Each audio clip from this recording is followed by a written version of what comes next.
Yo tout le monde et bienvenue. Ah, cette odeur d'essence, ce bruit et ces nombreux records battus. Depuis la première voiture d'Henry Ford au début des années 1900 jusqu'à la dernière Rolls-Royce sortie cette année, l'évolution dans ce domaine n'a pas fini de nous impressionner. Découvrons ensemble la voiture qui affiche le plus de kilomètres au compteur, celle qui a été la plus achetée ou encore la voiture la plus petite trouvable sur le marché.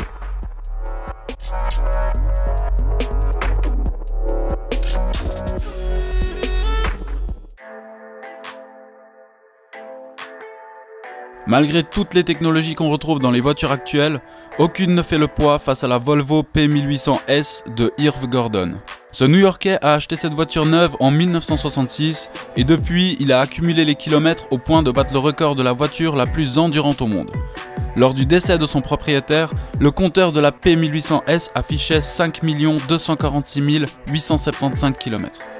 Ça représente quand même 130 tours du monde ou environ 15 allers-retours Terre-Lune. Bon ok, le moteur a été changé une fois, je vous l'accorde, mais seulement après 4 millions de kilomètres. A ce jour, la supercar la plus rapide est une Bugatti Chiron Super Sport 300+. Comparée à la Chiron classique, celle-ci est plus allongée à l'arrière et possède des entrées d'air plus développées à l'avant, ainsi qu'un meilleur système aérodynamique. C'est donc ainsi que le pilote Andy Wallace a pu dépasser les 490 km/h et battre au passage ce record au volant de ce monstre qui du coup se rapproche quand même plus d'un avion que d'une voiture. Le son se déplace dans l'air à une vitesse de 340 mètres par seconde, ce qui nous donne 1200 km/h. Je pense que vous l'aurez compris, la voiture que vous voyez là, le Trust SSC, a dépassé cette vitesse en atteignant plus de 1227 km/h. Ce qui signifie que le pilote Andy Green a franchi le mur du son à son volant. Et pour les curieux, elle fait le 0 à 100 en 1 seconde 6 et franchit le mur du son en 30 secondes. On va réduire un peu la vitesse. On va même presque s'arrêter puisque je vais vous parler de la pile P50. Ce truc d'1m34 de long et d'1m20 de haut détient le record de la plus petite voiture au monde.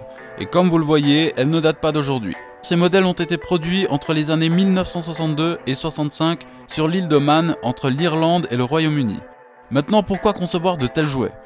Il faut savoir que la particularité de cette île, c'est que les routes sont petites, vraiment petites. Donc quitte à créer des voitures, autant qu'elles soient adaptées aux routes. Je ne sais pas pour vous, mais perso, vu ma taille, je me vois très mal rentrer là-dedans. Depuis son existence en 1966, 47 millions d'exemplaires de la Toyota Corolla ont été vendus à travers le monde. C'est à peu de choses près l'équivalent de la population espagnole, ce qui en fait la voiture la plus vendue de tous les temps. En deuxième position, on retrouve les séries F de Ford, suivies de tout près par la Deutsche Qualität. 11 millions d'euros, c'est le prix de la voiture neuve la plus chère. La voiture noire de Bugatti, modèle unique, vous envoie droit en enfer avec ses 1500 chevaux. Elle met 6 secondes 1, non pas de 0 à 100, mais de 0 à 200 km/h. Après, est-ce que le prix est vraiment justifié? À vous de me le dire en commentaire. Pour 11 millions d'euros, tu as quand même 3 Chiron ou encore 1375 Dacia Logan. Après je dis ça... Voilà, on s'arrête là pour aujourd'hui. Si ce format vous a plu, n'hésitez pas à vous abonner et à lâcher un like. Et si vous voulez me proposer un sujet que je pourrais traiter, n'hésitez pas. En attendant, je vous donne rendez-vous dans quelques jours pour la prochaine vidéo. Allez, yo tout le monde, c'était Zano.